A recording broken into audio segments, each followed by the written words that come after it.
vamos a meternos de lleno en un momento histórico, de esos que marcan un antes y un después. Hablamos del juicio a las juntas en Argentina, un acontecimiento sin precedentes en el que una democracia, casi en pañales, tuvo la valentía, la osadía casi, de sentar en el banquillo a sus propios dictadores. Y en el centro de todo, una pregunta. Una pregunta que en aquel momento resonaba en todo el mundo y parecía casi de ciencia ficción, ¿no? ¿Puede un país juzgar a sus propios tiranos en un tribunal ordinario, civil? Pues bien, Argentina, en 1985, se propuso dar una respuesta. Pero claro, para entender por qué este juicio era tan crucial, tenemos que mirar de frente a la cifra del horror. Durante la dictadura militar, el llamado Proceso de Reorganización Nacional, se calcula que desaparecieron 30.000 personas. No es solo un número, son 30.000 vidas, 30.000 historias borradas del mapa, una herida abierta en el corazón de un país. Y en ese contexto, en el 85, con la democracia apenas dando sus primeros pasos, un grupo de jueces civiles se plantó. Dijeron basta. Se atrevieron a hacer lo impensable, buscar justicia. Era ni más ni menos que la respuesta a años y años de un terror organizado desde el propio Estado. Vale, pero ¿cómo se llega hasta ahí? Porque no fue nada, pero que nada fácil. Vamos a ver cómo fue ese camino hacia la justicia, que estuvo lleno de obstáculos. Pues mirad, el presidente que acababa de llegar, Raúl Alfonsín, no perdió ni un segundo. Lo primero que hizo, firmar unos decretos para juzgar a las juntas militares. Ahí es nada. Luego montó la CONADEP, que era una comisión para investigar qué había pasado con todos los desaparecidos. Y de ahí salió el informe Nunca Más, que bueno, fue la piedra angular de todo, la base sobre la que se construyó toda la acusación. Pero claro, había un problema, y uno gordo. La justicia militar, pues, sorpresa, sorpresa, se lavó las manos. No iban a juzgarse a sí mismos, ¿verdad? Y ese fue el momento clave, el momento en que la justicia civil dio un paso al frente y dijo, si no lo hacéis vosotros, lo haremos nosotros. Y eso lo cambió todo, garantizó que el juicio no fuera un paripé.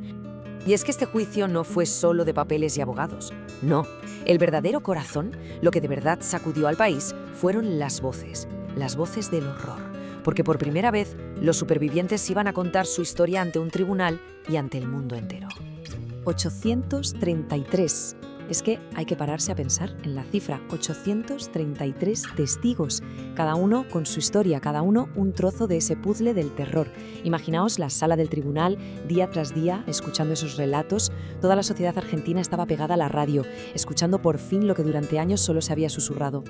Y si hay un testimonio que lo simboliza todo, es el de Adriana Calvo. Fue la primera superviviente en hablar. La secuestraron embarazada y tuvo que dar a luz allí, en cautiverio, en medio de la barbarie. Sus palabras helaron la sangre de todos. Juré que si mi bebé vivía y yo vivía, iba a luchar todos los días de mi vida para que se hiciera justicia. Ese juramento personal se convirtió de repente en un juramento colectivo. Y a través de esas voces se empezó a dibujar el mapa completo del horror. No eran casos aislados, no. Era un sistema, un plan metódico y perverso. Hablamos de tortura sistemática, de centros de detención secretos, del robo de bebés recién nacidos, de violencia sexual como arma de guerra y de los vuelos de la muerte, una forma macabra de deshacerse de los cuerpos para que nunca aparecieran. Y en medio de todo esto surgieron héroes, gente normal que hizo cosas extraordinarias, como Víctor Basterra, que se las ingenió para sacar fotos de sus torturadores, fotos que se convirtieron en pruebas irrefutables, o Pablo Díaz, un chaval que sobrevivió a la noche de los lápices y contó cómo se llevaron a sus compañeros de instituto, o Miriam Lewin, que se plantó allí a pesar de las amenazas de la defensa. Se jugaron la vida, literalmente, para que se supiera la verdad. Después de meses de testimonios, de escuchar el horror en primera persona, llegó el momento de la verdad, el momento de la culminación. Nos vamos al alegato final del fiscal jefe, Julio César Estrasera. Vale, ¿y qué decían los militares? Pues su defensa era básicamente que estaban en una guerra contra la subversión, que todo valía. Pero Estrasera cogió ese argumento y lo hizo trizas. Su respuesta fue demoledora. El sadismo no es una ideología política, es una perversión moral. Zas. Lo que vino a decir es que la crueldad por la crueldad no es una táctica militar, es una aberración. Pero Estrasera no se quedó ahí. Levantó la vista y miró a la historia de Argentina. Y dijo algo que es para enmarcar. Hemos tratado de buscar la paz a través del olvido, y fracasamos. Hemos tratado de buscarla a través de la violencia y fracasamos. O sea, estaba diciendo, señores, hemos probado las dos cosas, mirar para otro lado y la ley del talión, y ninguna ha funcionado. Era un jaque mate. Entonces, si esas dos vías no funcionaban, ¿qué quedaba?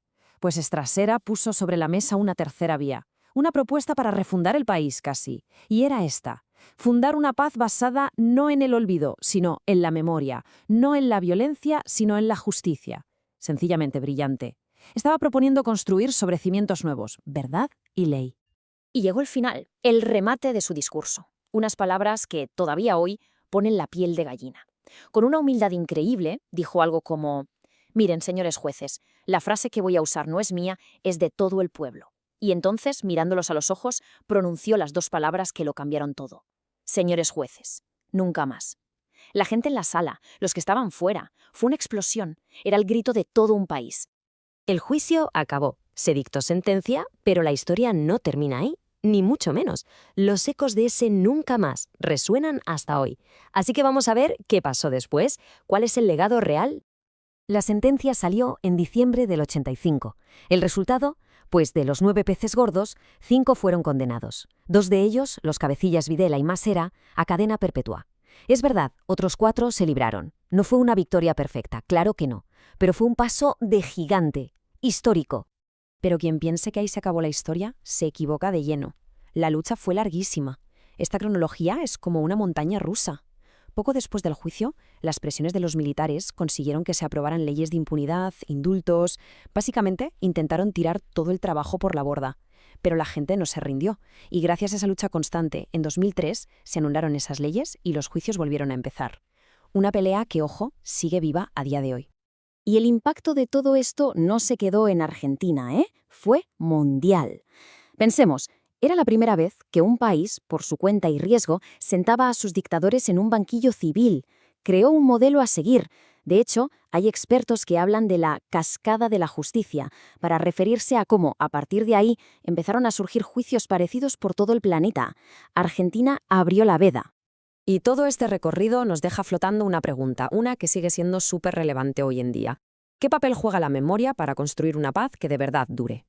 El juicio de Argentina no nos dio una receta mágica, pero sí nos dejó una lección clarísima. Sin memoria no puede haber justicia. Y sin justicia, la paz no es más que un alto el fuego temporal, esperando la siguiente batalla.